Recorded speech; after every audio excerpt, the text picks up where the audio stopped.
কেন্দ্রে প্রতিটি মানুষকে নিজের পরিবার বলে ভাবতেন। যখনই গেছি তখনই কিছু না কিছু মানুষের সহযোগিতা করতেন। পয়তারিতা সাধন পান্ডাকে আমরা কোটি কোটি প্রণাম জানাচ্ছি, যে আমরা অত্যন্ত গর্বিত।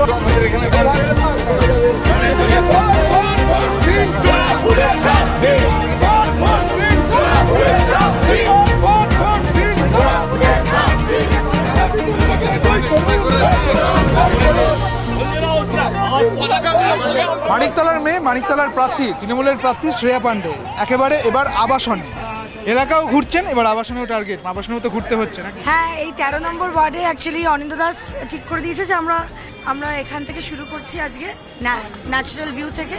এইখানেই অ্যাকচুয়ালি অনিন্দ্য দাস যখন কাউন্সিলর ইলেকশন লড়েছিল তখন এখান থেকেই আমরা নির্বাচনটা শুরু করি। তো ওনারও নির্বাচনটা এই জায়গা থেকে শুরু হয়েছিল। আপনি বলছিলেন কালকে, প্রথম র্যালি এখান থেকে শুরু হলো না, আমরা এলাম এখান থেকে। আপনি বলছিলেন কালকে যে মানিকতলায় আপনি ফ্রক পরে ঘুরেছেন, এখন শাড়ি দেখা যাচ্ছে। শাড়ি কিন্তু মোটামুটি ট্রেন্ডে, আমরা দেখেছিলাম সায়নী ঘোষকেও শাড়ি। কিন্তু আমি তো শাড়ি পরি, মানে না মানে না দেখুন, এটা কোনো ব্যাপার না যে শাড়ি বা সালোয়ার হোয়াট এভার আপনি যেটা আমি যেটাতেই পরবো। আমি এই মানিকতলায় জন্মেছি, আমি ছোটোবেলায় এখানে ফ্রক পরেও ঘুরেছি। তো লোকে আমাকে চেনে, আমার আউটফিট নিয়ে এখানে কারোর কোনো অসুবিধা নেই। আমি প্রচারে জিন্স টি শার্টও পরতে পারি, মানে এটাতে কোনো মানে we have to keep a modern mind. Sari is very very comfortable. এটা আমি আগে বুঝতাম না, আগে আমরা ভাবতাম যে জিন্স আর টি শার্ট সব থেকে কমফোর্টেবল, বাট যারা শাড়ি পরে অভ্যস্ত তাদের কাছে এটা linen and it is very easy. এটা ব্রিথেবল ফ্যাব্রিক আর Indian handloom, it's very very good. আমার মনে হয় যে আর sari is the best for everything. এলাকার মানুষের সঙ্গে তো অনেক কথা বললেন দেখলাম, কিরকম সাড়া পাচ্ছেন এখন মোটামুটি? খুব সারা না, চিৎকার আওয়াজ। এখানে আর তো কেউ নেই, আপনাকে কালকেও বলেছিলাম। অরিন্দ দাদা, তুমি কি কোনো অন্য সাড়া পাচ্ছ? না না, ভালো যারা প্লেয়ার হয় তারা চাই ভালো প্রতিদ্বন্দ্বী হোক। এখনো অবধি সেরকম কোনো নাম নেই, কাকে চান? প্রতিপক্ষই আমার পক্ষে, আমার কোনো প্রতিপক্ষ নেই। যাকে আমি তো চাই যে যাকে দিক প্রতিপক্ষকেই পক্ষ করার কৌশল কি? তাদের জন্য কাজ করে গেছে। এখানে কোনো পক্ষ নেই, অন্য পক্ষ নেই। অন্য যারা আসবে তাদের প্রমিস করতে হবে কি আমরা কাজ করব, আর আমি অলরেডি কাজ করেছি। সো দ্যার ইজ নির্বাচন কমিশন বলেছিল যে এবার আবাসনে বুথ করা হবে, সেখানেও নির্বাচন হবে এবং সেটা হতেও চলেছে। নির্বাচন কমিশন ঠিক করে দিতে পারে না কার রেসিডেন্সে বুথ হবে। Residents have to agree to নির্বাচন কমিশনস অফার কি হ্যাঁ আমরা বুথ চাই।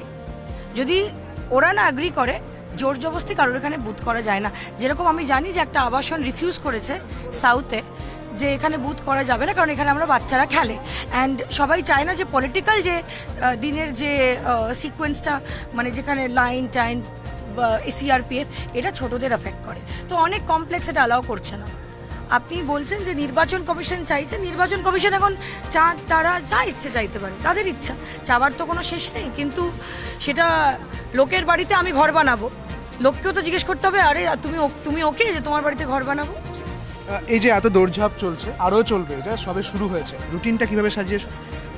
রুটিনটা যেভাবে সবাই বলছে, যারা যে ডেটটা নিচ্ছে, আমাদের দেখুন অনিন্দদা আছে, গাইড করছে যে 13 নম্বর ওয়ার্ডের রুটিনটা উনি বানাচ্ছেন যে কি করে করবেন। 11 নম্বর ওয়ার্ডটা যেরকম অতীনদা বানাচ্ছে, আমার 32 নম্বর ওয়ার্ড শান্তিদা শুক্লাদি, যেরকম 15 নম্বর ওয়ার্ড বানাচ্ছে খোকনদা 16 নম্বর।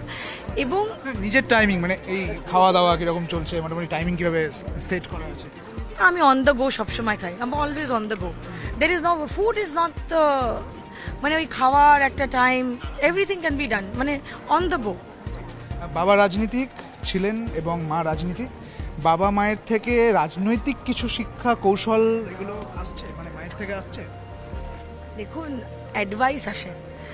রাজনৈতিক পরিবারে আপনি জন্মগ্রহণ করলে আপনার মধ্যে একটা বেসিক রাজনৈতিক সেন্স থাকে। কিন্তু আমার বাবা যখন বেঁচে ছিলেন তখন আমি তার নির্বাচন করেছি। আমি আমার বাবার সঙ্গে রাজনৈতিকভাবে, মানে বাবা যখন বেঁচে ছিলেন তখন কিছুটা, মানে তার শেষের দিকে আমি 1 বছর ইনভলভ ছিলাম। কিন্তু আমি খুবই মানে তারপর থেকে আমি একাই মানে মানিকতলা উনি যখন অসুস্থ হলেন তখন শিখেছি, কিন্তু সবার গাইডেন্সটা খুবই জরুরি ছিল এবং প্রত্যেকটি মানুষ আমাকে অনেক গাইড করেছে যে কিভাবে চলতে হয়, কিভাবে কি করতে হয়, কিভাবে দেখতে হয়। তো ইটস দ্য গাইডেন্স, যারা কর্মীরা ছিল তাদের গাইডেন্সে আমাকে সত্যিই তারা অনেক হেল্প করেছে, তারা আমাকে অনেক শিখিয়েছে, হাতে ধরে শিখিয়েছে যে এইটা ঠিক, এটা ভুল, এইভাবে চলতে হবে, এটা করতে হবে। তো একদম তাদের কথা মেনে যেভাবে তারা বলেছে তার সঙ্গে I have added my own. আমার শেষ প্রশ্ন থাকবে, আবাসনের মন পেতে শ্রেয়া পাণ্ডের কি কৌশল? আবাসন কৌশল বলো কেন, প্লেন বলো না, লাভ, LOVE। মানুষকে ভালোবাসা দিলে সে তোমাকে ভালোবাসে। ভালো ব্যবহার আর ভালোবাসার কোনো অল্টারনেটিভ নেই, আর হার্ড ওয়ার্কের কোনো অল্টারনেটিভ নেই। আবাসনের লোক খুব কম জিনিস চায়, তাদের যে জিনিসটা প্রমিস করবে সেই জিনিসটা তারা যেন ডেলিভারি পায়। 13 নম্বর ওয়ার্ডে অরিন্দদা যেহেতু বড় চেয়ারম্যান, 13 নম্বর ওয়ার্ডে উনি ঢেলে কাজ করেছেন। আমার মনে হয় না যেখানে, এবং আপাস যেটা গভর্নমেন্টের যেটা স্কিম, এটা সব থেকে আমি মনে করি যে যত কটা স্কিম আছে one of the best scheme আমার পাড়া আমার সমাধান, যেখানে এত কাজ হয়েছে, প্রত্যেকটা পাড়ায় এত কাজ হয়েছে এবং মানুষ মন খুলে বলেছে নিজের কাজ, এবং গভর্নমেন্ট মন খুলে সেখানে কাজ করেছে। প্রকল্পই শেষ করুন। আপনি জিজ্ঞেস করুন অনন্তদাকে, এখানে কোনো কাজ বাকি নেই, মানে যেটা যে চেয়েছে সেটা সে পেয়েছে। প্রকল্পই শেষ কথা। প্রকল্পই শেষ কথা।